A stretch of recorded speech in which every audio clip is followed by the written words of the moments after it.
بسم اللہ الرحمن الرحیم۔ آج کا جو مین ٹاپک ہے ایران کا جو شہر ڈرون ہے، یہ دنیا کا سب سے خطرناک ترین ڈرون ہے اور اس نے اسرائیل، امریکہ کے اتحادیوں کی ایسی کی تیسی پھیر دی۔ یہ ڈرون دنیا کا سب سے خطر ترین ڈرون ہے اور اس نے امریکہ اسرائیل کی تباہی و بربادی پھیر دی، اور اس ڈرون نے امریکہ کے جدید ترین ٹیکنالوجی لیز جہاز یعنی ان کی بربادی کر دیا۔ میں ان پر ولاگ ضرور بناؤں گا کہ امریکہ کے کتنے جہاز گرے ہیں اور تباہی ہوئی ہے۔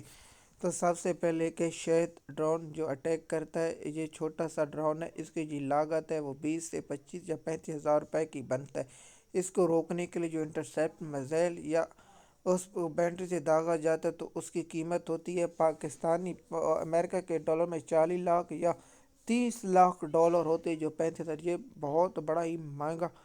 معاملہ ہے۔ اور امریکہ کے ایک دفاعی تجزیہ کار نے کہنا ہے کہ اگر اسے کو روکنے کے لیے 3 یا 4 بھی فیئر کیے جاتے ہیں، مثال کے طور پر $1 کروڑ میں ایک شہر ڈرون کو روکنے کے لیے کیا جاتا ہے، اور اس کے انٹرسیپٹ بھی زیادہ مہنگے ہوتے ہیں۔ اور ایران کے پاس جو عالمی اندازہ کہ 80,000 ڈرون موجود ہے، اور چھوٹی بڑی جو ذرائع ہے وہ کہتے ہیں کہ 20,000 ڈرون ایران کے پاس موجود ہے۔ اب ایران کے حکام کہتے ہیں کہ ہمارے پاس ذخیرہ بہت ہے۔ 94 لہر ایران نے بھیج چکے ہیں۔ 94 لہروں میں ایران نے بہت زیادہ، جن میں میزائل، سپر سونک میزائل اور بیلسٹک میزائل کے فائر کیے جاتے ہیں، یعنی 50 بیلسٹک میزائل ہوتے ہیں اور اس کے ساتھ 20، 40 یا 50 ڈرون ہوتے ہیں۔ ایک رپورٹ کے مطابق ایران روزانہ کی بنیاد پر 500 ڈرون تیار کر سکتا ہے، اور میزائل بھی ویسے ہیں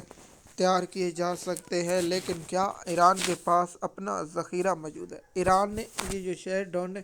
اب اس دنیا کی جنگی تبدیلی ہو چکی ہے۔ پہلے لوگ جنگ لڑتے تھے تلواروں کے ذریعے، اس کے بعد اسلحہ یعنی گولہ بارود توپیں آئیں، اس کے بعد جنگی جہاز ہے، اب سب سے زیادہ جو حکمت عملی، جس ملک کے پاس دفاعی نظام ہوگا، سب سے پہلے ان ملکوں کو اب دفاعی نظام پر فوکس رکھنا ہوگا۔ دوسرا جو سب سے اہم ہے کہ ڈرون، جس ملک کے پاس سب سے زیادہ طاقتور ڈرون ہوگا وہ کامیاب ہوگا اور سب سے سستا ہوگا۔ یعنی ایک ملک کے پاس اگر 1,00,000 ڈرون ہے، اس ملک کی دفاعی نظام اور اس کا رد عمل دینے کے لیے کافی ہوگا۔ اور دوسرا جو اہم ہے کہ اب دنیا کو سب سے سستا اور اس کو سستا ترین اپنا دفاعی نقطہ رکھنا ہوگا۔ مثال کے طور پر کوئی ملک اس پر حملہ کرتا ہے یا اس کے ملک کی جو دفاعی نظام ہے اس کو مضبوط کرنا ہوگا، یعنی اب وہ دور ختم ہوگا کہ ایئر فورس کے جہاز یا جدید ترین میزائل یا سسٹم انٹرسیپٹ کیے جاتے۔ ایران نے ثابت کیا جو اسرائیل کا جو دفاعی نظام ایرون بوم اور جو پارٹری نظام امریکہ کا، یہ چھتری، اس سے ذریعے کہا جاتا کہ اس سے اسرائیلیوں کو کچھ نہیں ہو سکتا، لیکن ایران نے ثابت کر دیا کہ ایران کے ڈرون اور میزائلوں سے کوئی شہر اسرائیل کا محفوظ نہیں۔ آپ کو معلوم ہے کہ جو ریڈار سسٹم ہے امریکہ نے اسرائیل کے راستے میں بچھا رکھا، یعنی کہ UAE میں اسرائیل کے دفاع کے لیے بچھا ہوا تھا، قطر میں، کویت میں، بحرین میں اور سعودی عرب میں، ان کے ایئر بیسوں میں، اور سلطان ایئر بیس، فاد ایئر بیس اور UAE کے جو ایئر بیس ہیں ان کے امریکہ نے اسرائیل کے دفاع کے لیے لے رکھے تھے۔ لیکن عربوں کو یہ لگتا تھا کہ امریکہ ہمارے لیے دفاعی نظام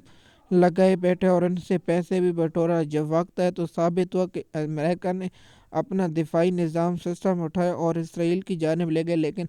ایران کے جو ان کے 2 شہر جہاں نیوکلی ہتھیار موجود ہیں، ایران نے جب ان پر اٹیک کیا تو دنیا حیران رہ گئی ہے، اور وہاں ایران کے جو شہر ڈرون ہیں انہوں نے اٹیک کیا، اور ان شہر ڈرونوں کی جو پرواز ہے وہ بھی نیچی ہے، اور یہ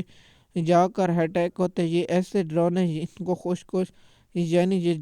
جب بھی ڈرون ٹکراتا ہے اور اس سے دھماکہ ہوتا ہے اور وہ جگہوں پر نقصان ہوتا ہے، اس لیے اسے بم بلاسٹ کہتے ہیں۔ اور یہ ڈرون پاکستان اور انڈیا کی جنگ میں بھی اس کا ہوا ہے، اور اس کے بعد ایران نے اب ثابت کیا کہ ڈرون ایران کے پاس موجود ہیں۔ اب تک جو خبریں آئی ہیں ان کے مطابق امریکن کے جو جہاز گرے ہیں ان کی پائلٹ کی تلاش جاری ہے، اس پر بھی الگ ولاگ اور اس کی تفصیلات آپ لوگوں کے ساتھ شیئر کریں گے۔ اس وقت کا جو چرچہ ہے وہ شہر ڈرون کا، اور دنیا اس پر حیران ہے کہ شہر ڈرون کی کتنی ہے اور اس کی طاقت، شہر ڈرون کتنا ہے کہ یہ جا کر عرب ایئر بیس پر اور سلطان ایئر بیس یو ہی پر اور کویت پہ برین میں اسرائیل میں اپنے ہدف کو کامیابی سے نشانہ بناتے ہیں، اور دنیا اس بات پر حیران ہے یہ کیسے اٹیک کیا اور اس پر کیا ہوا۔ مزید معلومات کے لیے ہمارے یوٹیوب چینل پر شکریہ۔